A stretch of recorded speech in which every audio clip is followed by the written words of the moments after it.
Hello there, and welcome to my first attempt at a Booktube video. I wanted to just do a little update on all the books that I've read in January through August of this year. I set myself a goal on Goodreads that I'm not going to hit, but I just wanted to check in and see where I was at. Sorry about the setting and possibly loud outside noises. I'm trying to find a good place in my house to record, and there isn't one. So I am sitting at my attic door in my bedroom, but that has nothing to do with books. Let's jump into it. I challenged myself to read 40 books this year. I'm at 6. That is not super great, 8 months through the year. So like I said, it's not going to happen. So I thought I would just give a little info on all the books I read and a kind of a brief description of what I thought about them. The first book I read this year was In the Shadow of Lakecrest by Elizabeth Blackwell.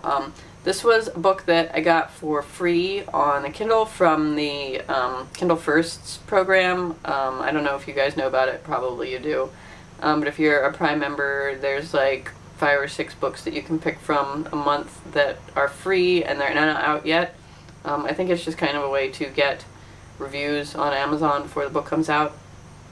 I give this book a 4-star rating. I liked the setting and like the overall feel of it. Like it had that Victorian Gothic kind of feel that I really enjoy in a book, but I thought that the characters were not that likable, especially the main character. Like they tried to make you feel bad for her, but then you also kind of just wanted her to quit complaining and stop feeling so sorry for herself and stop being such a jerk.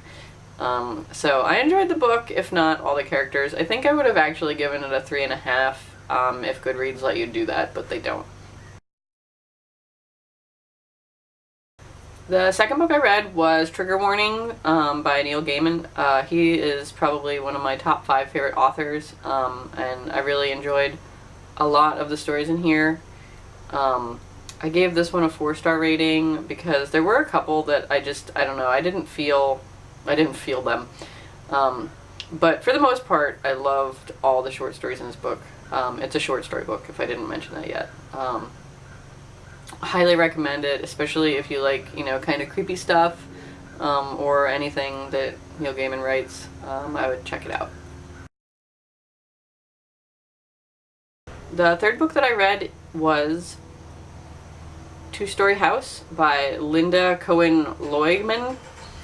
I gave this one a 4-star. I think I would have given that a 3.5 again if that was something that was possible.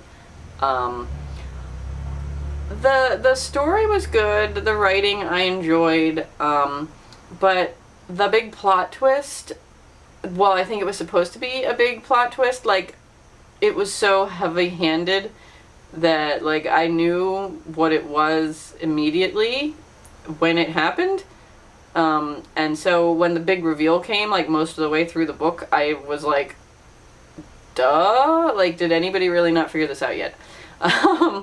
So it was enjoyable to read, but not a twist. I think I kept waiting for there to be some other twist that never came. The next book I read was The Practice House by Laura McNeil. This one was another Kindle Firsts, and so was the previous one, which I forgot to mention. This one I gave a 3-star rating. Again, I was into the setting, like, it was the whole, like, Dust Bowl 1930s kind of thing, which I really liked. A teacher from Ireland comes to teach all these poor kids in the Dust Bowl, and I really couldn't stand any of the characters in this book or the decisions that they made. It was just, like, ridiculous, and also a thing happens that, you know what, I'm gonna give a spoiler here. If you don't want to hear about it, just skip ahead a little bit. The woman ended up having an affair with the family the dad that she's staying with to teach, which I knew was going to happen immediately. But she gets pregnant, which again I knew was going to happen immediately. Like that's the thing. Pregnancies in books like this, like, oh no, they had sex one time and now they're pregnant because that's all people can think of to write about. I don't know. It's super obvious that was going to happen, and it irritates me when people take the easy way out like that. So anyway, I felt like the author really took some easy story paths instead of making it into something more interesting, and for that I gave it 3 stars. I might rate not harshly enough. Just throwing that out there. The 5th book that I read was Fangirl by Rainbow Rowell. Probably pronouncing that wrong. I'm really bad at pronouncing things. This one I read about online a couple years ago when it came out, and then promptly forgot about it, and then I saw something about it on Tumblr again, and I remembered that I wanted to read it, so I went down to the library and I grabbed it and I loved it. I know there's mixed feelings about this book. Like, some people really seem to not like it or feel like it's not an accurate portrayal of fandom or whatever, but I really, really loved it. I gave this one 5 stars because I related to a lot of it, and I liked the writing. Again, there weren't a whole lot of twists, but it made me feel things.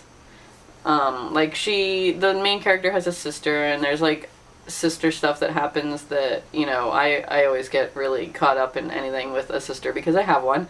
And fandoms, which I also really enjoy, and like, it was sort of a coming of age thing. It was, I don't know, all around a really good book if you're into that sort of thing. It takes place, it's like a college age, young adult thing, so if that's not your deal, probably stay away from it, but I imagine everybody who's going to read this book has probably read it already, and I'm on the tail end of things. So yeah, 5 stars, really liked this one. My 6th book was My Cousin Rachel by Daphne du Maurier. I love Rebecca, and I don't know why it never occurred to me to read any more of her books, because I also loved this. Now, it was no Rebecca, but that being said, I still gave it 5 stars because I was enthralled from the moment I picked it up. I've been reading so many of these free Kindle books that are not super great, and I don't get like super into. I just finish them because I don't like not finishing a book. So when I actually like start something that is super good, I cannot put it down, and I remember why I love reading so much, and I wonder why I'm not doing more of it. So highly recommend this book. It again has that really nice gothic, like creepy almost but not quite setting, and you're left with questions, and it's super great. Really recommend it. 5 stars. Go read this. But yeah, so those are the 6 books that I read this year so far out of 40. I'm not gonna hit that. I also have 2 books that are in process on my Kindle that I've been trying to get through for I don't know how long, and I think I might abandon them. If I do, I'll do a separate video on that. And then there's another one, a Kindle First, that I just downloaded, and I'm gonna give that one a try and see how it is. Hopefully I don't have to abandon that as well. But I need to get some books that I actually want to read instead of just stuff that's free and I'm reading because it's free. But yeah, so that is my first ever Booktube book. I hope you enjoyed it. I was really excited to do this video. It just took me a little while to get here. So hopefully I will try to do them with monthly updates, assuming I read a book in a month. Look forward to that. Or don't. Whatever.